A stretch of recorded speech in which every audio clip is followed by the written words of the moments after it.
t'a donné la victoire. C'est lui qui t'a donné le succès. C'est lui qui t'a gardé jusqu'à aujourd'hui. Ebenezer, c'est lui qui combat pour toi, avec toi et sans toi. C'est lui qui te fait du bien. C'est lui qui a vaincu les familles. C'est lui qui t'a aidé les familles. C'est lui qui t'a donné sans condition. C'est lui qui a donné sa vie pour toi. C'est lui qui a versé son sang pour toi. Pour que tu puisses être guéri. Pour faire la bonne santé dans ta vie. La guérison divine. La protection divine. La préservation de Dieu. L'envie de vivre. Je déclare la force de Dieu. Je déclare une longue vie. Je déclare la paix, la joie. Je déclare le salut. Je déclare le bien-être. Je déclare le bien-être. Je déclare le bien-être. Et je déclare que tout projet dans les entrailles du monde des ténèbres qui puisse avorter maintenant. Tout projet contre toi. Tout ce qui a été prévu contre toi. Nous le déclarons nul et non aveuglé. Et le peuple de Dieu dit Amen. Amen. Amen. Gloire à Jésus. Jésus est Seigneur. Amen. Jésus est Seigneur. Nous bénissons le Seigneur pour sa présence. Nous sommes vraiment envie de prier. Mais le temps n'a jamais joué en notre faveur. Amen. Le temps n'a jamais joué en notre faveur.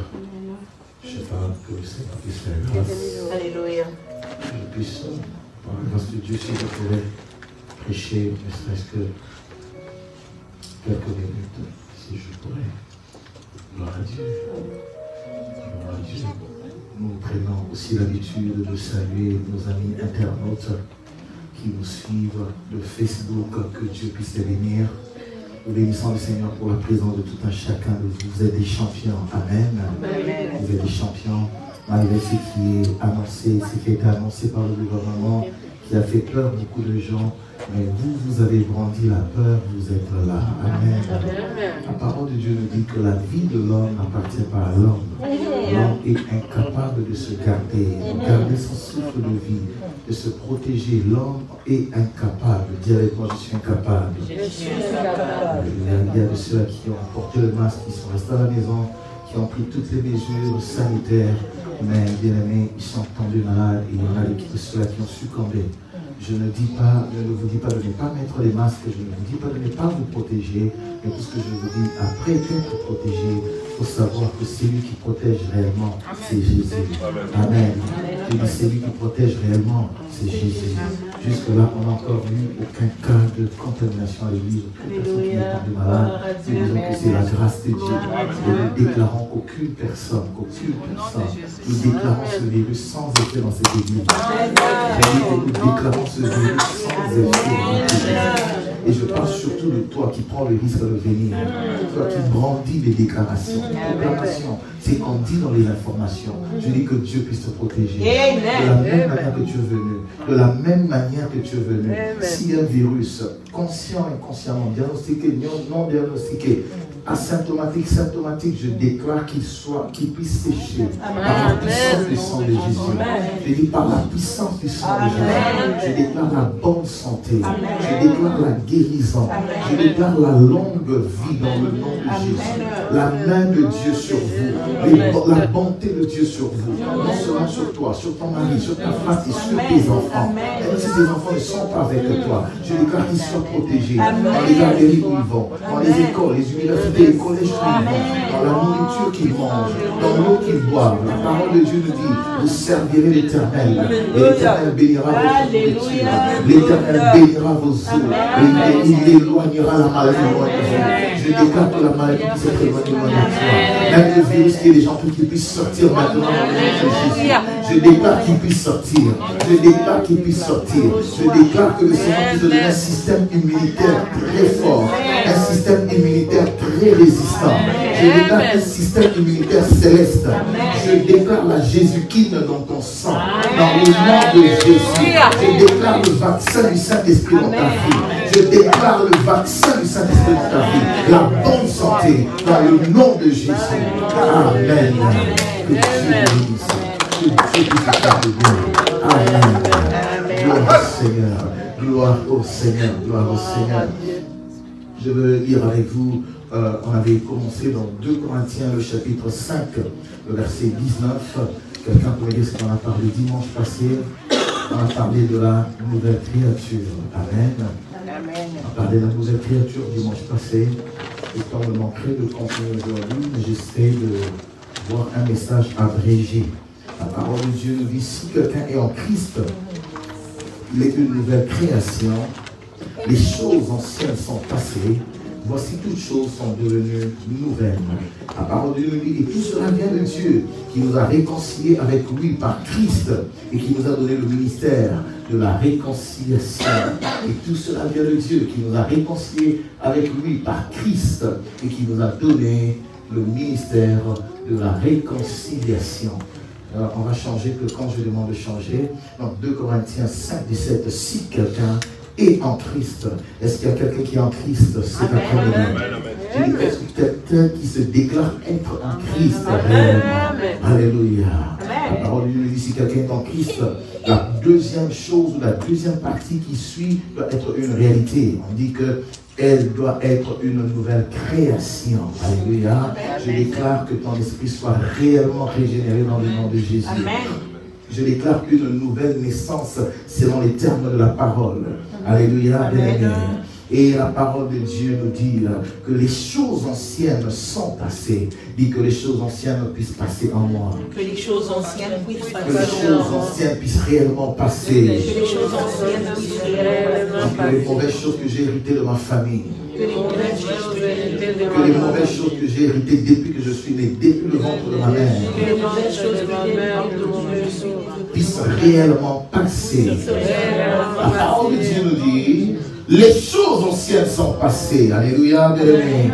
Vous savez, quand quelqu'un vient en Christ, quand un aveugle ou quelqu'un qui souffre de la cécité, ou quelqu'un qui est malade, qui donne sa vie aujourd'hui en Jésus-Christ, vous savez, la nouvelle naissance, c'est comme la naissance de nos enfants que nous voyons ici. Tous nos enfants ne naissent pas de la même manière, bien-aimés. De la même manière que dans la nouvelle naissance aussi, on ne naît pas tous de la même manière. C'est ce qu'on devient enfant de Dieu, mais des fois, Dieu opère certaines délivrances dans d'autres, et puis donc, dépendamment de qui, voilà. Mais Dieu est souverain de cela. Alléluia, bien-aimés. Et ça que nous allons voir quelqu'un qui souffre des maladies des yeux, qui donne aujourd'hui sa vie en Jésus-Christ. Ce n'est pas dire que quand tu as donné ta vie au Seigneur Jésus-Christ que tu laisses tes lunettes.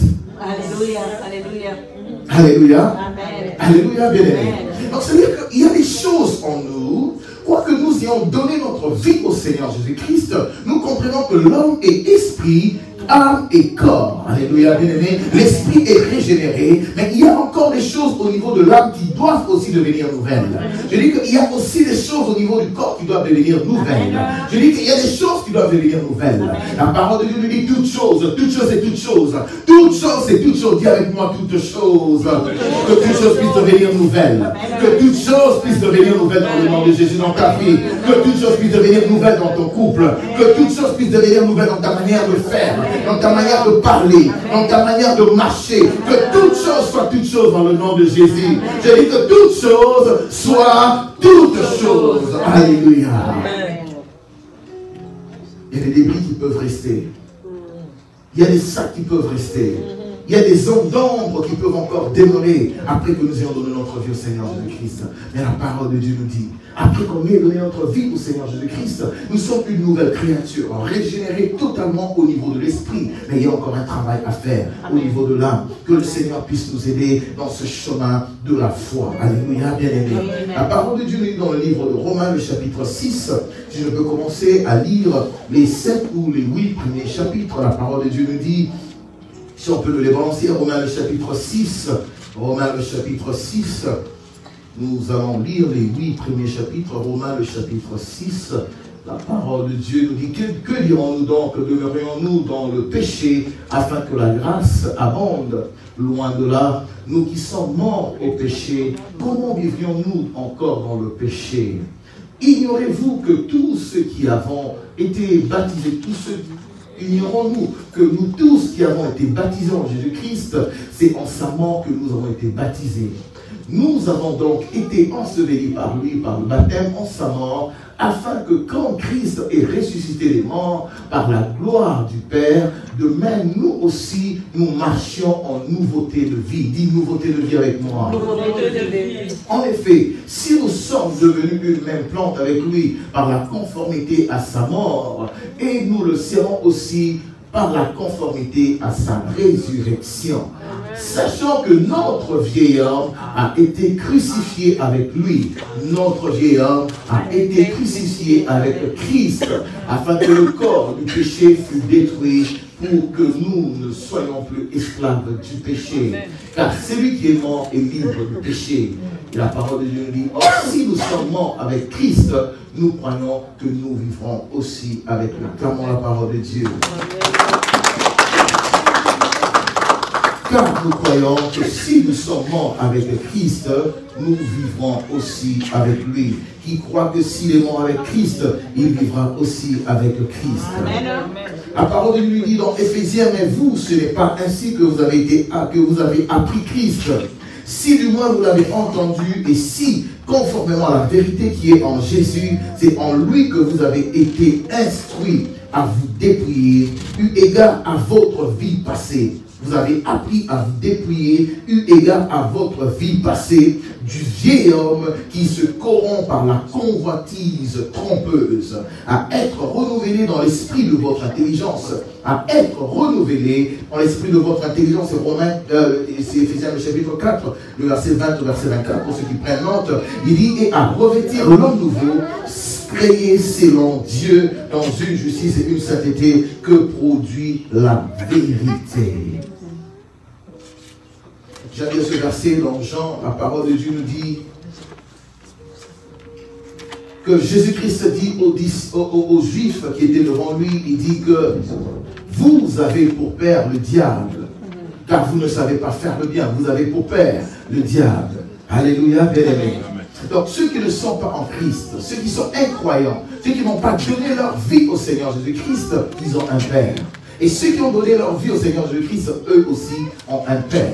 Bien-aimés, laissez-moi dire à quelqu'un cet après-midi, bien-aimé, que dans le monde spirituel, on n'a que deux mondes. Dans le monde spirituel, on n'a pas trois mondes. Dans le monde spirituel, on a le monde de Dieu et on a le monde de Satan. Soit dans la vie, on fait partie du monde spirituel de Dieu ou on fait partie du monde spirituel du diable. Mais la parole de Dieu nous dit, bien aimé, que si quelqu'un est en Christ, il devient le fils de Jésus, il devient le fils de Dieu. Et Jésus-Christ est son frère. À partir de ce moment, bien aimé, toute chose doit entrer dans un processus de renouvellement. Toute chose doit devenir nouvelle. Les choses anciennes ne devraient plus vivre ou être retrouvées dans cette personne. Et cette personne devrait marcher dans la nouveauté de l'esprit. Mais ici, quand on lit le livre de Romains, bien aimé, on voit que Romains nous dit qu'il y a une réalité. Il dit, loin de là, nous qui sommes morts au péché. Donc on voit du coup que le livre de Romains, quand Paul écrivait aux chrétiens de Romains, il parlait d'une réalité du péché. Il dit, loin de là, nous qui sommes morts au péché, comment vivrions-nous encore dans le péché? La parole de Dieu dit toujours dans le livre de Romains, ici que nous avons lu, car nous sommes morts en Christ. Donc si nous voulons ressusciter en Christ, nous devons nous conformer à la mort du Seigneur de Christ, donc mourir avec lui, être ensevelis avec le Seigneur Jésus-Christ, pour qu'ensemble nous puissions ressusciter avec le Seigneur Jésus-Christ. Mais vous savez, il y a une certaine manière de faire aujourd'hui à l'église, où les gens disent que tout en temps puisse ressusciter dans le nom de Jésus, sans pour autant que la personne s'est conformée, se soit conformée à la mort du Seigneur Jésus-Christ. Alléluia, bien-aimé. Ici, Paul parlait de l'incidence ou de l'influence que le péché avoir dans la vie d'une personne. Il dit au verset 3, ignorez-vous que nous tous qui avons été baptisés en Jésus-Christ, c'est en sa mort que nous avons été baptisés, nous avons été ensevelis avec lui par le baptême en sa mort, afin que comme Christ est ressuscité des morts, par la gloire du Père, de même nous aussi nous marchions en nouveauté d'esprit. En effet, si nous sommes devenus une même plante avec lui par la conformité en sa mort, nous le serons aussi par la conformité en sa résurrection. Le verset 6 m'intéresse beaucoup de Romains, le chapitre 6, le verset 6 de Romains 6, le verset 6 de Romains 6, la parole de Dieu dit, sachant que notre vieil homme a été crucifié avec lui. Donc nous parlons de la nouvelle créature. Quand nous parlons de la nouvelle créature, la parole de Dieu nous dit que, bien aimé, nous avons un vieil homme, en fait, qui doit être renouvelé par la puissance du Saint-Esprit ou par l'œuvre de la croix. Il dit, sachant que notre vieil homme a été crucifié avec lui, afin que le corps du péché fût détruit pour que nous ne soyons plus esclaves du péché. Pour que nous ne soyons plus esclaves du péché. Il dit, sachant que notre vieil homme a été crucifié avec Jésus-Christ. Qui est-ce qui croit avec moi à la puissance de la croix, bien-aimé? Qui est-ce qui croit en ce que Jésus-Christ a fait à la croix? Bien-aimé, à la croix, le Seigneur Jésus-Christ n'est pas allé lui-même pour votre information. À la croix, le Seigneur Jésus-Christ est allé avec tous ceux qui ont cru en lui. Alléluia, bien-aimé. Et c'est ça que la parole de Dieu nous dit, sachant que notre vieil homme, c'est-à-dire que toi qui lis, moi qui lis, les gens qui vont lire ou les gens qui ont lu il y a 5 ans, 20 ans, bien-aimé, nous tous nous lisons notre vieil homme. C'est-à-dire que quand nous venons en Christ, nous avons tous un vieil homme. En fait, vieil homme bien-aimé, en fait, c'est notre nature pécheresse. Le vieil homme bien-aimé, c'est la nature qui nous identifie ou qui nous relie à la nature adamique. Est-ce que vous me suivez, bien-aimé? Je ne serai pas long cet après-midi, mais j'aimerais que tu puisses me saisir. La parole de Dieu dit, sachant que notre vieil homme a été crucifié avec lui. Notre vieil homme bien-aimé, quand je vous dis, si vous voulez, en fait, la réalité de aimer, je suis là. En fait, je suis aimé, j'ai le vieil homme, il y a le péché qui est en dehors de moi, alléluia, bien-aimé, et il y a mon corps. Alors, la puissance du péché, comment est-ce que la puissance du péché agit? Pour que le péché ou l'acte du péché puisse être commis, quand on dit qu'une personne est tombée dans l'impudicité, quand on dit qu'une personne est tombée dans l'adultère, bien-aimé, c'est-à-dire qu'il y a la puissance du mal. Le péché est la puissance du mal, comme l'apôtre Paul présente ici. Il dit que, sachant que le vieil homme a été crucifié avec lui, donc le vieil homme, notre vieil homme a été crucifié avec le Seigneur Jésus-Christ, pour que le corps du péché fût détruit, le corps du péché. Donc, l'apôtre Paul présente notre corps ici, dans Romains le chapitre 6, comme étant un corps du péché. Parce que le péché, c'est la puissance du mal. Le péché, c'est la puissance du diable. La puissance du diable qui met une pression dans l'homme. Et comment est-ce qu'il met la pression dans l'homme? Bien aimé, c'est en touchant en fait le vieil homme. Le vieil homme de l'homme, en fait, c'est la partie irrégénérée de l'homme. Le vieil homme de l'homme, bien aimé, c'est la partie ou l'ensemble de tout ce qu'on a hérité d'Adam. Est-ce que vous êtes avec moi? Mais ici, Paul nous dit que tout ce que nous avons hérité de Adam, premièrement dans le chapitre 6, dans le verset 6 ici, Paul parle du vieil homme, Paul parle du corps du péché, et Paul parle du péché. Il dit que pour qu'un chrétien, cette personne qui est en Christ ne puisse pas tomber dans le péché, il faudrait que le corps du péché soit détruit. Mais quand est-ce que le corps du péché sera détruit? Il sera détruit quand le vieil homme est crucifié. Mais quand est-ce que le vieil homme a été crucifié, bien-aimé? Le vieil homme a été crucifié à la croix. Est-ce que quelqu'un est d'accord avec moi? Est-ce que quelqu'un est avec moi? C'est ça que je vous ai lu le verset de Éphésiens 4, le verset 20 à 24, bien aimé, où la parole de Dieu nous parle du revêtement de l'homme nouveau. Le revêtement de l'homme nouveau. L'homme nouveau, bien aimé, c'est tout ce que nous héritons de Christ. Alors que son contraire, c'est le vieil homme, c'est tout ce que nous héritons de Adam. Est-ce que quelqu'un me suit? Amen. C'est très important de comprendre ça par rapport à ce que je vais dire après. Le vieil homme, encore une fois de plus, c'est cette nature que la puissance du péché cherche en nous pour que l'acte du péché puisse être commis. Est-ce que tu peux réveiller ta soeur, ton frère, c'est pas le bon moment de dormir? Le vieil homme, c'est la partie que le péché cherche en nous pour que l'acte du péché soit commis. C'est-à-dire que le démon d'adultère, bien-aimé, pour qu'il puisse agir, il a besoin de passer par un corps. Parce que le démon est un esprit. Alors, quand le démon d'adultère ou de fornication veut faire pécher une personne, le démon de fornication vient en fait chercher le vieil homme dans l'homme, ou la partie irrégénérée de l'homme, ou la nature que l'homme a héritée de Adam. C'est ça le vieil homme. Quand il touche le vieil homme, c'est cette réalité de l'âme qui n'est pas régénérée. Amen. Et quand le vieil homme est affecté, bien-aimé, c'est là que le vieil homme commande maintenant au corps du péché pour que le corps puisse commettre le péché. J'aimerais qu'une personne puisse comprendre le processus du péché. Amen. Mais maintenant, quand on vient en Christ, ce que l'apôtre Paul veut nous dire, il veut dire que dans la vie de celui qui est réellement en Christ, dans la vie de cette nouvelle créature, le vieil homme, le problème du vieil homme ou de la nature adamique n'est plus un problème. Pourquoi? Parce que ce problème, Jésus-Christ a résolu à la croix. Jésus-Christ a crucifié le vieil homme pour que quand on nous voit, on voit cette sœur qui était au monde et qui est maintenant en Christ. C'est ce qu'on appelle en fait le combat spirituel. Le combat spirituel, c'est la lutte entre cette nouvelle personne que nous sommes devenus en Christ, la personne du Christ, le revêtement du Christ, qui combat le vieil homme qui est en nous.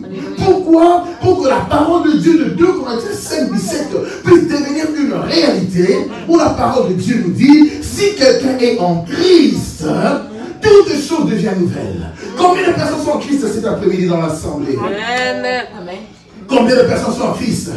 Oh, il y en a combien qui ne sont pas levés. Ma prière est que tout le monde dans cette salle puisse remettre en Christ. Alléluia, bien-aimé. Alléluia, bien-aimé. Mais la parole de Dieu nous dit, mon problème depuis dimanche, c'est que les gens disent qu'ils sont en Christ, mais réellement toute chose n'a pas été renouvelée. Mais pourquoi toute chose n'a pas été renouvelée? C'est parce que quelque part, le vieil homme qui était crucifié à la croix, continue encore de vivre, le chrétien. C'est ça qu'on parle des œuvres de la chair. C'est ça qu'on parle de la carnalité. Alléluia, bien-aimé. Je suis là cet après-midi pour parler à une personne qui lutte encore dans le péché.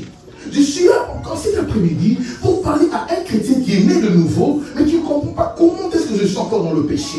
Comment est-ce que vous pouvez comprendre une sœur, un frère qui est en Christ, quelqu'un qui prêche, quelqu'un qui fait des bonnes choses dans le Seigneur, mais qui est encore dans un vice de péché. Dis avec moi la nature du vieil homme. Dis avec moi la nature du vieil homme. La nature du vieil homme, bien-aimé, c'est la présence que le diable veut s'assurer dans la vie de chaque enfant de Dieu. C'est la même mise que le diable a dans la vie de chaque enfant de Dieu. Alléluia, bien-aimé. C'est pour ça que la parole de Dieu nous dit, dans Éphésiens 4, mais vous, ce n'est pas que vous avez appris Christ, si du moins vous l'avez entendu, et si conformément à la vérité qui est en Christ, la vérité qui est en Christ, il y a des gens qui sont en Christ, mais qui ne vivent pas la vérité qui est en Christ. Quand Christ dit que tu sois en bonne santé, mais en toi, là, il n'y a pas encore une bonne santé. Parce qu'avant que tu ne viennes au Seigneur, tu avais fait tellement d'avortements qui t'ont causé des problèmes de santé. Tu es venu en Christ, alléluia, le démon s'est installé. Parce que qu'est-ce que le péché fait? Le péché, en fait, met un pont entre l'homme et le monde des ténèbres. Et le péché, bien-aimé, donne un droit légal à l'esprit impur d'opérer dans la vie d'une personne.